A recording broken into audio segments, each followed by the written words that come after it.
Hello दोस्तों, आप सभी का बहुत बहुत हार्दिक अभिनंदन। स्वागत है एसएससी जीडी 2025 के लिए। मेरे साथी का आप सभी को पता होगा कि 4 फरवरी से आपके एग्ज़ाम जो कि स्टार्ट है। तो दोस्तों, आज से सुपर मॉक टेस्ट जो कि नंबर 1 आपके एसएससी जीडी के लिए सारा का सारा दोस्तों आपके एसएससी जीडी में जो जो क्वेश्चन पूछा गया है, आइए इस क्लास में चर्चा करते हैं। और दोस्तों, अभी भी आपके पास समय है, अपने आप को एक बार ज़रूर जांच कर ले दोस्तों। बहुत इंपॉर्टेंट ये क्वेश्चन है दोस्तों। अगर मैं पहला क्वेश्चन की बात करूं तो पहला क्वेश्चन है कि भारतीय संविधान के निम्नलिखित में से कौन से अनुच्छेद का संबंध भारतीय संसद से है। तो मेरे साथीगण, इस क्वेश्चन का आंसर आ जाएगा 79 से लेकर 122 तक आपके संसद के बारे में कहा गया है। दोस्तों, यहाँ क्वेश्चन पूछा जाता है कि संसद किस भाग के अंतर्गत में आता है। तो बेसिकली भाग आपके 5 के अंतर्गत में संसद के बारे में वर्णन किया गया है और बहुत इम्पॉर्टेंट है दोस्तों। अगर दोस्तों मैं बात करूं आपके आर्टिकल जो 79 है ना, बेसिकली आर्टिकल 79 में आपके संसद के बारे में कहा गया है। अगर साथीगण मैं 80 की बात करूं तो आपके राज्यसभा के बारे में कहा गया है।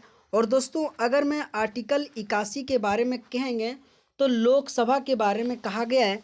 ये जितने भी दोस्तों मैं आपको एक्स्ट्रा इन्फॉर्मेशन दे रहा हूँ दोस्तों, आपके एसएससी जीडी में बार बार क्वेश्चन पूछा जाता है। तो यकीनन दोस्तों, केवल और केवल आप जो जितना भी मैं बोल रहा हूँ ध्यान से सुनिएगा मेरे साथीगण। और एटलीस्ट जितने भी पीपीटी के माध्यम से मैं क्वेश्चन ला रहा हूँ, कम से कम ये सारे के सारे क्वेश्चन आपको याद होना चाहिए, क्योंकि दोस्तों आपके एग्ज़ाम में हर एक क्वेश्चन पूछा गया है। आइए दूसरा क्वेश्चन देखते हैं मेरे साथीगण कि भारत में कृषि उत्पादन बढ़ाने के लिए सदाबहार जो क्रांति शब्द है ना, बेसिक किसके द्वारा दिया गया था। तो बेसिकली एम एस स्वामीनाथन के द्वारा सदाबहार क्रांति शब्द दिया गया था। आपके एग्ज़ाम में दोस्तों जाके आप 2024 और 2023 का क्वेश्चन पेपर उठा लीजिएगा। आपके एग्ज़ाम में दोस्तों हरित क्रांति से संबंधित, एम एस स्वामीनाथन से संबंधित दोस्तों 2024 के केवल मैं आपको पेपर में कह रहा हूँ करीब 10 से 15 क्वेश्चन पूछा गया दोस्तों। मुझे इस बात का दोस्तों आश्चर्यचकित होता है कि एम एस स्वामीनाथन से कभी फुल फॉर्म पूछ लेता है, एम एस स्वामीनाथन से कभी पूछ लेता है कि सदाबहार क्रांति किसने लाया, भारत के जनक किसे कहा जाता है। बहुत दोस्तों इनसे क्वेश्चन पूछा जाता है। तो बेसिकली दोस्तों भारत के हरित क्रांति के जनक एम एस स्वामीनाथन जी हैं। और यही अगर मैं विश्व की बात करूं दोस्तों तो नॉर्मन बोरलॉग आ जाएगा। ये 2 पॉइंट आपको याद रखना, आपके एग्ज़ाम में बहुत इंपॉर्टेंट बनता है हरित क्रांति से। और दोस्तों मैं आपके लिए दोस्तों जितने भी हरित क्रांति से डिफ़िकल्ट क्वेश्चन जितने भी एसएससी जीडी में 2024 में पूछा गया था, मैं दोस्तों हर एक क्वेश्चन को छांट कर एक वीडियो अपलोड किया हूँ। आप दोस्तों वीडियो सेक्शन में जाके ज़रूर देख लेना दोस्तों। बहुत इंपॉर्टेंट है हरित क्रांति से और पंचवर्षीय योजना से। अगला क्वेश्चन है कि Indian premier league IPL cricket tournament का जो पहला संस्करण निम्नलिखित में से किस वर्ष आयोजित किया गया था। तो बेसिकली 2008 को। और इस जो 2008 में अगर मैं बात करूं तो राजस्थान ने इस टीम जो कि विजेता घोषित हुआ था। ये भी पॉइंट याद रखिएगा। आपके एग्जाम में दोस्तों 2024 से क्वेश्चन पूछे जाने की अति संभावना है। उसमें से दोस्तों डब्ल्यूपीएल से संबंधित क्वेश्चन पूछा जाएगा कि 2024 डब्ल्यूपीएल में कौन से राज्य विजेता रहा। तो बेसिकली दोस्तों बेंगलुरु जो टीम है ना, बेसिकली ये टीम आपकी विजेता रहा। आपके एग्जाम में 2024 में अगर मेल की बात करूं मेरे साथीगण, तो मेल में आपके कोलकाता जो कि विजेता रहा दोस्तों। वहीं दोस्तों 2024 में जो T20 वर्ल्ड कप आपका जो इंडिया विजेता रहा, ये क्वेश्चन पूछा जा सकता है कि किस मैदान में जाके जीता और कहाँ पे जीता। तो बारबोडाज में जाके जीता।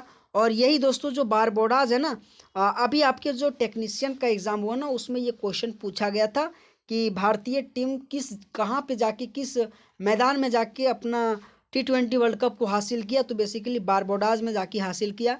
तो ये दोस्तों आपको जितना भी मैंने एक्स्ट्रा एक्सप्लेनेशन कर रहा हूँ दोस्तों, अगर आप सभी साथीगण को अगर अच्छा लग रहा हो तो प्लीज़ मेरे साथीगण आप सबसे रिक्वेस्ट है वीडियो को लाइक करना। और हो सके मेरे साथीगण तो आप हमारे चैनल के साथ ज़रूर जुड़ना दोस्तों, है ना। अगला अगर क्वेश्चन की मैं बात करूं साथीगण, तो अगला क्वेश्चन है कि द्रव के विसरण की दर से संबंधित निम्नलिखित में से कौन सा कथन सही है? द्रव के विसरण की दर ठोस की अपेक्षा अधिक होता है, जो कि दोस्तों ये सही बात है।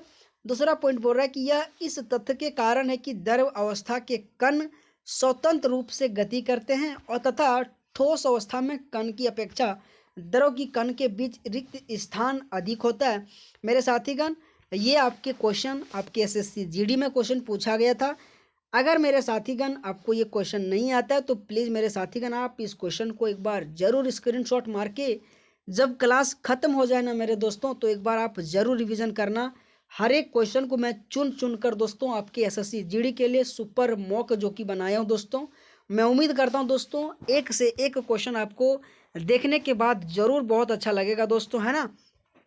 अगला क्वेश्चन है कि भारत जो कि पहली बार क्रिकेट विश्व कप का विजेता कब बना था?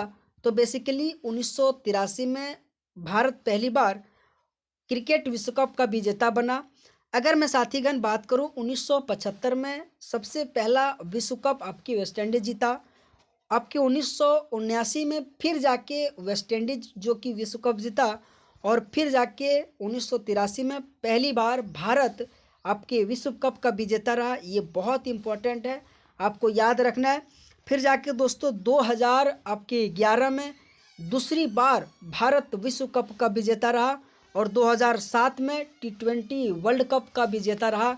ये भी आपको याद रखना, आपके एग्ज़ाम के लिए बहुत इंपॉर्टेंट बनता है दोस्तों।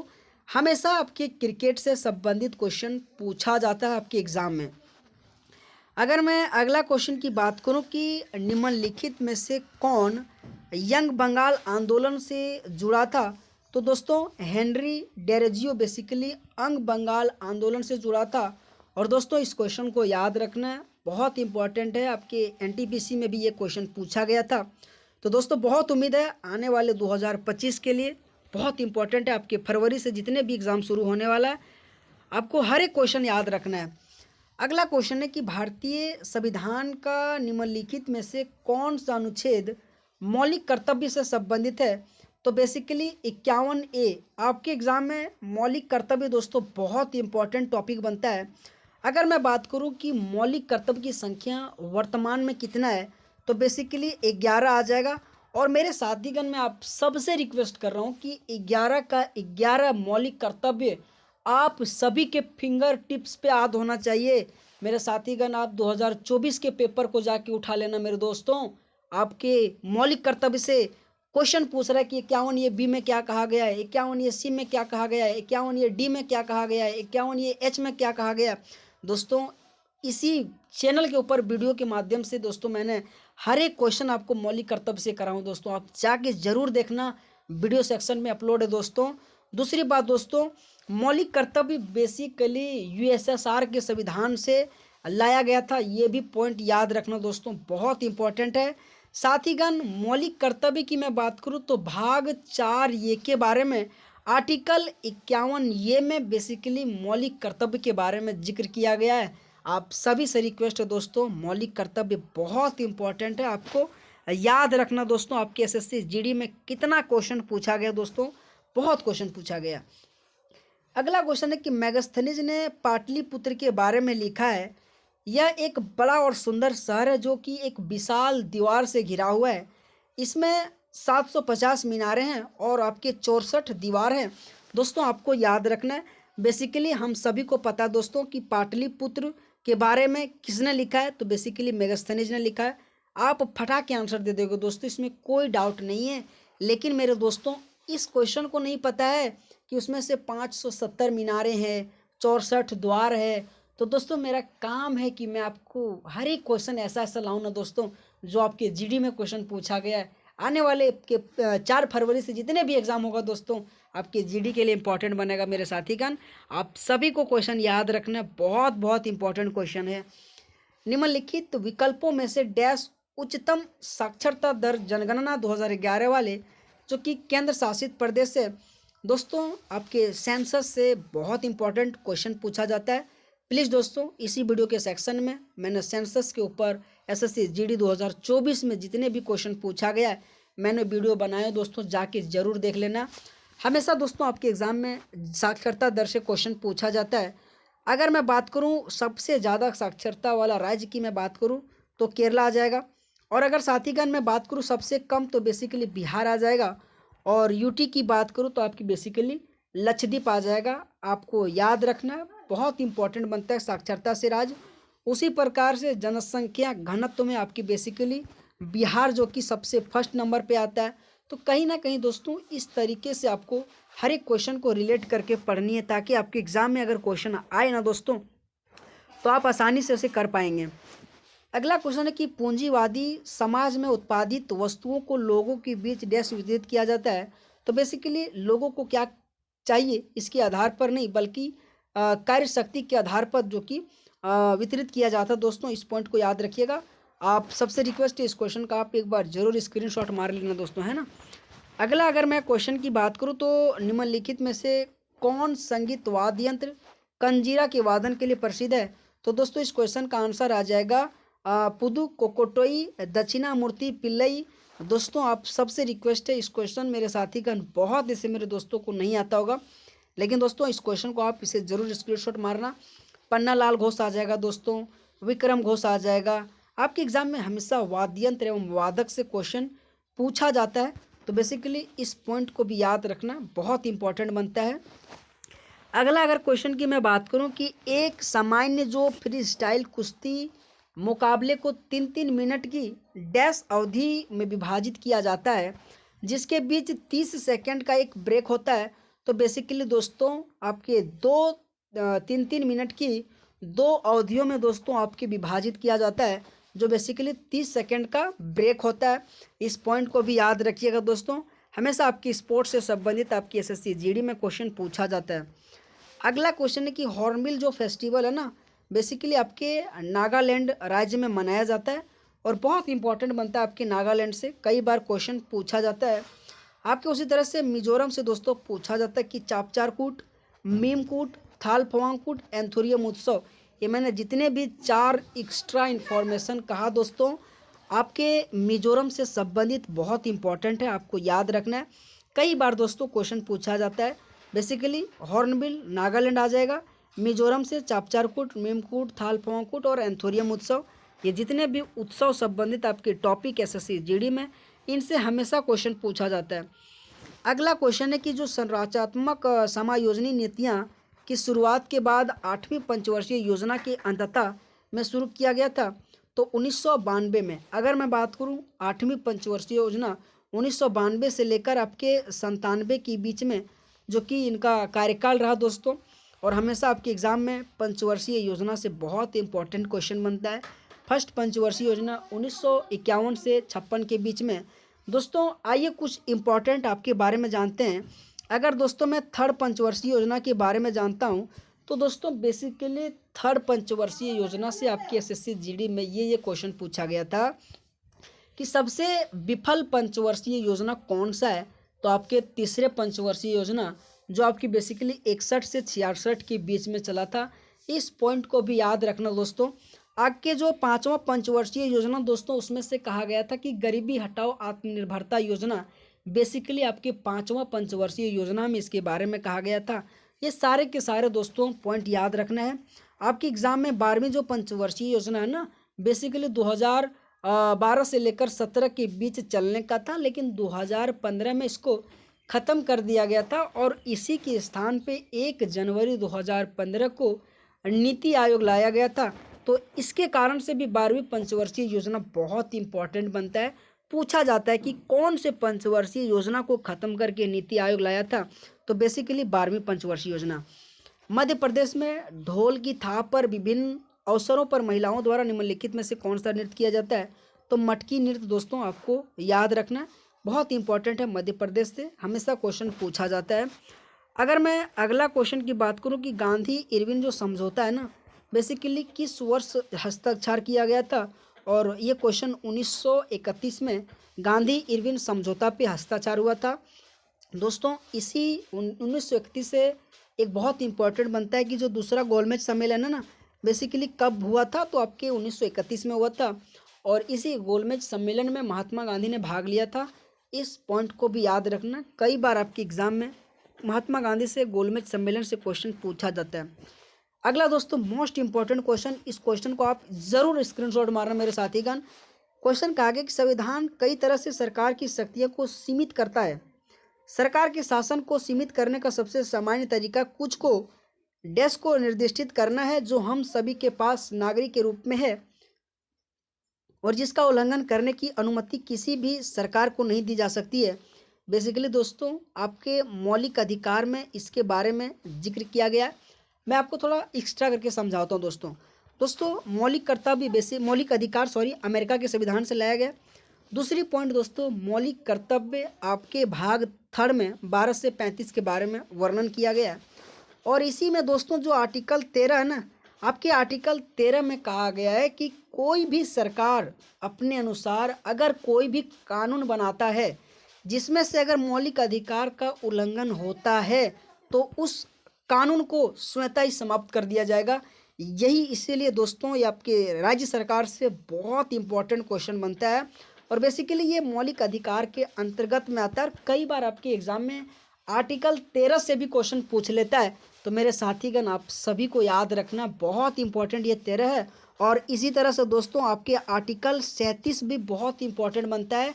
उसमें भी ये कहा गया है कि जो डीपीएसपी है ना, हमारे आयरलैंड से लाया गया है, उसको भी कई राय मतलब नए न्यायालय के द्वारा लागू नहीं किया जा सकता है। ये भी आपके एग्जाम में दोस्तों कई बार क्वेश्चन पूछा गया था। अगला क्वेश्चन दोस्तों कि गौतम बुद्ध के संबंध में निम्नलिखित कौन सा कथन सही है।